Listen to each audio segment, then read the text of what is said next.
Nagpapasalamat po ako kay God, unang-una kay God, kasi siya yung nagdala sa amin dito sa Elite Map Academy. Pangalawa kay Apon at Bid Alburo, kung hindi dahil sa kanila, wala kami dito ngayon.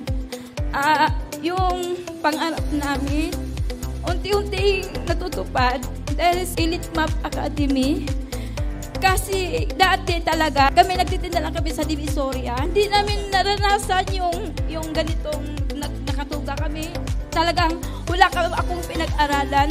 Katulong lang po ako sa Divisoria, nagbabadla ako ng carrots. Ang pangarap ko talaga, gaganda yung buhay namin. Sa awa ng Panginoon, dahil kay God, nagkaroon ako ng bahay at sasakyan na top of the line dahil kay God.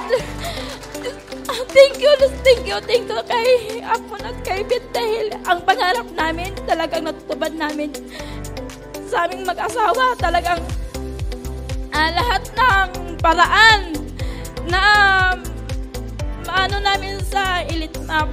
Hindi kami nag-a-absent, nag-aaral kami ng 6 months. Hindi kami nag-a-absent namin mag-asawa kahit may lagnat ako, kahit masama pakaramdam ko. Tuloy pa rin kami, hindi kami nag-a-absent kasi gusto ko yung pangarap namin mag-asawa matutupad namin. Dahil sa dala kong anak.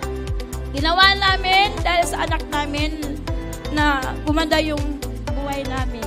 Thank you, congratulations sa atin lahat. Sana po makalipad na tayo lahat sa ating mga pangarap. Tuloy-tuloy lang po tayo kahit naghihirap man tayo, may kanya-kaya tayong buhay, pero okay lang, laban lang po sa atin lahat. Thank you po. Maraming salamat.